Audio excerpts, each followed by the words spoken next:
하나님 아버지 감사합니다. 이스라엘을 가봤더니 하나님 메시아가 어서 속해오라고 그렇게 통곡의 벽에서 기도를 하지만은 우리는 다시 오실 재림의 예수님을 맞이할 준비를 하고 있사옵나이다. 오늘도 말씀이 우리들에게 정말 주님 오실 날을 예비하고 준비하고 깨어있는 자로 만들어 주시기를 원하옵고 예수님의 이름으로 기도드려옵나이다. 아멘. 주님을 맞이할 자에 대하여서 오늘도 우리가 피차 은혜를 받기를 원합니다. 하나님은 우리들에게 오늘도 말씀과 같이 먹을 것도 주시고 마실 것도 주시고 옷 입혀 주시고 또 만족하게 살 수 있는 것을 우리들에게 허락하여 주셨어요. 그러면은 그런 모든 것도 절제를 해야 돼. 절제를 해야지 되는데 너무나 모든 것이 만족하니까 세상에 미쳐 있고 음란에 미쳐 있고 도박에 미쳐 있고 여러 가지로 지금 미쳐 있습니다. 그러니까 먹고 마시고 장가가고 시집가는 것이 잘못되었다고 말씀하시는 분도 있겠지만은 그거는 우리가 살아나가는 데에 번성하라 그렇게 말씀을 하셨기 때문에 이것은 주님 오실 날에도 다 하는 거예요. 그런데 주님 오실 날을 깨닫지도 못하고 준비하지도 않고 세상에 썩어질 것과 불타버릴 것을 위하여 미쳐서 사는 그런 사람들이 혹시 나는 아닐까, 내 주위에 있는 식구들은 아닐까, 우리는 다시 한번 생각을 해야지 되는데, 여자가 나오고 또 남자가 나와요. 두 사람이 밭에 있을 때, 그래서 이 여자는 계시록에서 보니까 교회를 말해요. 두 교회 중에 한 교회는 버림을 당한다는 거야. 두 사람 중에 우리 세계 인구 70억, 75억이라 그러죠. 그럼 10분의 1이 지금 예수를 믿는다고 하면은 그 7억 5천이라는 수가 또 반으로 나누면은 3억 이상이 하나님 앞에 다 구원을 얻는다는 것인가? 그렇게 볼 때에 하나님께서는 500명 중에 120명이 남고 1000명이 나가던 곳에 100명이 남고 100명이 나가던 곳에 10명만 남는다고 그렇게 구원받기가 힘들다는 것을 말씀해 주고 있는 것입니다. 주님이 가실 때에 너희가 보는 그대로 다시 오시겠노라고 말씀을 하셨어요. 할렐루야. 어느 목사님이 설교를 하시는데 예수님이 구름 타고 온다는 것은 언어도단이라는 거예요. 우리 예수님이 구름을 타고 오신다고 이사야 19장에도 나오고 여러 군데서 빠른 구름을 타고 오신다고 그러고 또 주님께서 계시록에도 구름을 타고 오신다고 그렇게 되어 있는데 왜 그분은 언어도단이라고 그렇게 말씀을 하시는지 이해가 되질 않았어요. 성경을 해석해 놓은 것을 보면은 여러 가지로 이렇게 해석을 해 놓은 단어들이 많이 있습니다. 그것뿐 아니라 그러나 주님이 오시는 그 날에 우리는 확실히 알게 될 줄로 믿습니다. 거기에서 우리가 가장 중요한 것은 포인트는 버려둠을 당할 것이냐, 나는 너를 모른다고 할 것이냐, 아무 준비도 해놓지 않았는데 도적과 같이 주님을 맞이할 것이냐. 우리는 사도 요한이 해놓은 본 것, 들은 것, 그것을 다 써놨어요. 우리는 그것 외에 더 알려고 할 필요도 없어요. 성경 66권과 계시록에 되어 있는 말씀 그대로를 믿으면 우리는 주님이 오신다고 해도 할렐루야, 아멘. 어서 오시옵소서. 아멘. 마라나타 신앙들이 지금 많이 있어요. 주님 오실 날을 준비하는 교회들이 많이 있습니다. 아멘. 주 예수여 오시옵소서. 자신 있게 뛰어 달려갈 수 있는 그러한 자들은 말씀이 무장된 자들이요, 또한 말씀과 더불어서 성령이 우리들에게 늦은 비를 허락하여 주신 줄로 믿습니다. 그러면 그들은 어떤 일을 준비하고 있었나? 너희도 예배하고 있으라, 그렇게 말씀하셨죠. 그래서 기름과 등불을 준비해야지 된다. 아멘. 마태복음 25장 1절로 13절에 보면 열 처녀가 나오는데 열 처녀가 동일하게 등불을 받았어요. 그런데 이상한 것은 미련한 다섯 처녀는 등불이 꺼져가고 있고 슬기로운 다섯 처녀는 옆에 기름 그릇이 있어가지고 계속 기름을 준비해서 넣었다, 그렇게 되어 있습니다. 오늘 저와 여러분들이 모두가 미련한 자야 그러면은 아니야, 나 슬기로운 자야. 그럼 당신 슬기로운 자인데 이런 거 말씀을 무장하셨습니까? 아니요, 무장하지도 않았는데 당신이 왜 슬기로운 다섯 처녀라고 말합니까? 당신은 지금 미련한 다섯 처녀입니다. 그랬더니 깜짝 놀라는 거예요. 오늘 저와 여러분들 이 말씀을 통하여서 하나님께서 버림받지 아니하고 환난을 당해도 환난을 피하여 갈 길을 주시고, 또 환난과 기근이 와도 우리는 먹고 마시고 배부르게, 그러면서 주님을 평화롭게 준비할 수 있는, 맞이할 수 있는 그러한 성도들이 될 줄로 믿습니다. 그러면은 기름은 무엇입니까?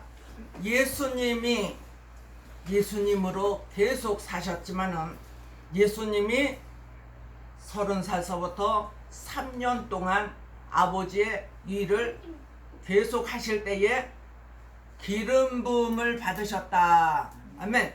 그래서 예수 그리스도. 아멘. 이제 보통 사람들은 예수님의 이름으로 기도합니다. 그는 당연히 그래야죠. 근데 어린아이와 같은 신앙일 때는 예수님의 이름으로 기도했습니다. 그래도 괜찮아요. 그렇지만은 이제 어느 정도 장성한 자가 되었으면은 예수님은 그리스도다. 시작. 예수님은 그리스도다. 그리스도는 기름 부음을 받으셨다. 기름 부음이란 말세에 택함 입은 종들 머리에 부어주시는 성령인 것입니다. 구약시대의 선지자나 제사장 혹은 왕을 세울 때에 붓던 기름은 감람유였어요. 그러나 이제는 우리에게 성령의 기름을 주신 줄로 믿습니다. 성령의 기름을 받은 자는 아유, 나는 말씀을 들어도요 자꾸 잊어버려요. 뒤돌았으면 잊어버려요. 그런데 우리가 옛날 곡간을 한번 생각해 보세요. 곡간에다가 차곡차곡 넣어놓고 문을 딱 잠궈 놓으면은 그 속에 큰 거는 대충은 알지만은 구석구석에 뭐가 들었는지 알지는 못한다는 거예요. 우리는 이제 주부들이에요. 그래서 이제 안진뱅이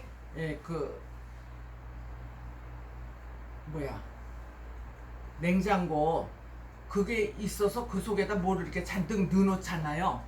그러면은 보이지가 않기 때문에 뭐가 들었는지 나중에는 잊어먹어가지고 그게 다 썩어도 모른다는 것이에요. 그러니까 저와 여러분들은 성령이 지금 내 속에 들어있어서 뭐가 들어있는지 모르지만은 성령님이 조명해 주신다.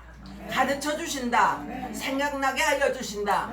그리고 무엇을 어떻게 말해야 될지를 가르쳐 주신다. 저와 여러분들이 읽은 자도 있고 들은 자들도 있어요.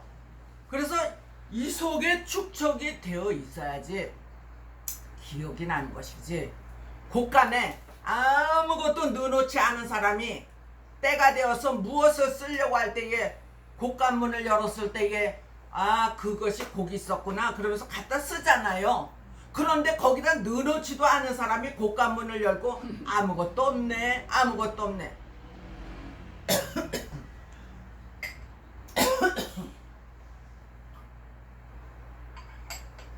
그와 마찬가지로 저와 여러분들이 오늘도 말씀으로 가득 채워 놓으시기를 바랍니다.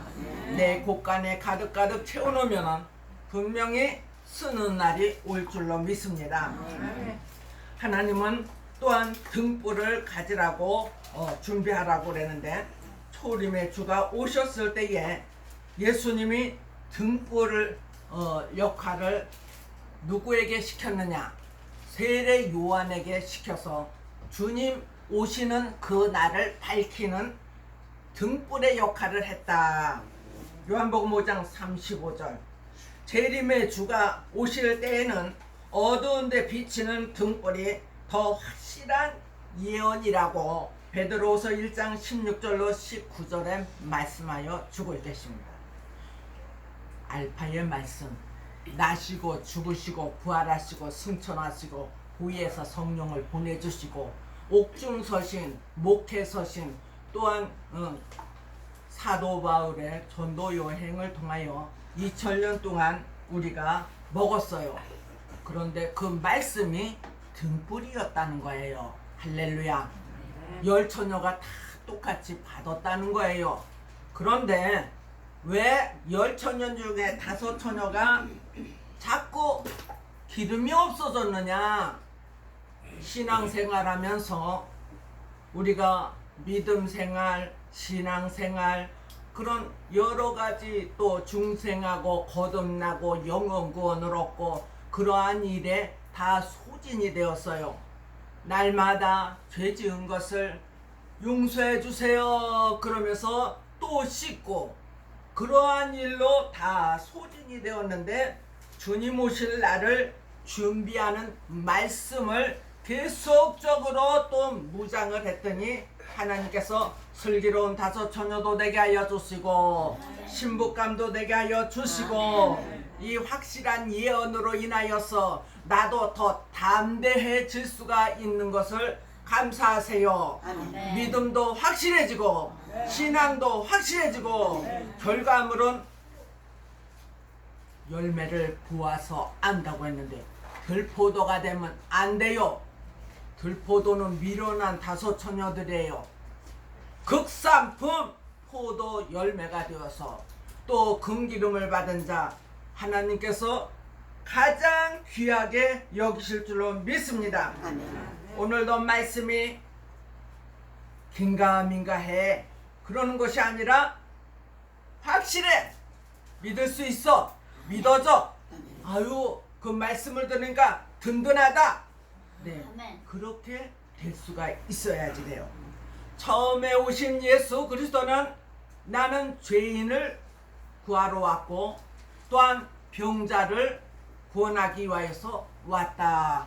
그렇게 말씀하시죠. 그러나 다시 오실 예수 그리스도는 히브리서 9장 28절에 죄와 상관이 없는 자들을 구하러 온다. 그렇게 말씀을 하십니다. 알파의 말씀과 오메가의 말씀을 통하여서 우리는 죄와 상관이 없어지려고 노력하는 거예요. 할렐루야. 어린아이들 몇 세까지는 법에 적용이 되지를 않아요. 그러나 몇 세 이후서부터는 법에 적용이 되는데, 오늘 저와 여러분들은 하나님의 법에 이제는 적용이 되는 그런 알만한 어린아이가 아니에요. 장성한 자들이에요. 그렇기 때문에 말씀을 새겨서 성령님이 하지 말아라 그럼 알았어요. 성령님이 해라. 그럼 알았어요. 이렇게 순종하고 복종하여서 주님 오시는 그날에 흠도 티도 없는 그러한 자가 되어야지 될 줄로 믿습니다. 그리고 주님 오시는 그날에는 흰옷을 입지 아니한 자는 반드시 저거 어찌하여서 예복도 입지 않고 이 자리에 앉아 있느냐, 저를 끌어내어 바깥 어두운 데로 내치라. 그렇게 주님은 말씀하십니다. 오늘 저와 여러분 알파와 오메가의 말씀을 통하여 주님 오실 날을 예비하고 준비하고 깨어 있음으로 인하여 세마포 예복을 준비합니다. 흰 옷을 준비합니다. 그래서 정말 주님 오시는 그날에 스가랴 3장 10절 그쪽에 보면은 새길 것을 다 새기는 날에는 하루 아침에 네 죄가가 사하여지리라. 아멘. 내 죄가 사하여졌는지 안 사하여졌는지 나는 알 수가 없어요. 그러나 분명한 것은 우리가 죄 짓지 않으려고 노력하고 또 죄를 모르고 지었을지라도 그것을 회개함으로 인하여, 그것도 회개를 한다고 해서 다 용서해 주는 것이 아니라 이 말씀을 곳간에다 가득 가득 채운 사람은 하나님이 죄가를 사하여 주시지만은 문을 열었을 때 그 곳간이 비어 있으면은 하나님은 게으른 종아 어찌하여 네 달란트를 땅에다 묻어두고 이렇게 빈 곳간이 되어 있느냐, 그러면서 하나님은 나는 너를 모른다 게으른 종아, 그렇게 말씀을 하셔요. 오늘 이상과 같은 모든 일들이 완전히 구비되어 있을 때 기름과 등불을 준비합시다. 죄와 상관이 없어지시기를 바랍니다. 세마포 예복을 준비하시기를 바랍니다. 이 세 가지가 완전히 구비된다면은 다시 오시는 주님이 언제 어느 때에 오신다 할지라도 절대로 염려와 걱정이 없을 줄로 믿습니다. 그래서 사도 요한과 같이 시작. 아멘. 예수여 오시옵소서. 이제 어서 오시옵소서 그런 분들도 있어요. 근데 그거는 언어도단이에요. 하나님께서 하시고자 하는 한 가지가 있는데 그것도 하지 않았는데 어서 오라 그러면은 준비하지도 않고 입만 살아가지고 어서 오세요 어서 오세요. 그러면 되겠습니까? 신앙생활 잘하세요. 믿음생활 잘하세요. 건너뛰는 신앙생활 하지 말고 한 발자국 한 발자국 차근차근 그렇게 꽉 채우는 그러한 우리의 신앙이 되시기를 주님의 이름으로 축원을 드립니다. 아멘. 하나님 아버지, 오늘도 이런 세 가지의 비밀을 깨닫게 하여 주신 것은 주님이시오 사도 요한이가 우리들에게 가르쳐준 계시록을 통하여서 우리가 더 장성한 자가 될 수 있고 하나님께서 의의 길로 축복의 길로 또한 주님이시오 환난에서 피하여 갈 길을 허락하여 주시니 진심으로 감사합니다. 하나님 아버지, 이 말씀을 듣는 자들은 깨닫게 하여 주시옵시고 이 말씀을 듣는 자들에게 늦은 비의 성령이 충만하게 나리워 주실 것을 믿사오며 예수님의 이름으로 기도드려옵나이다. 아멘.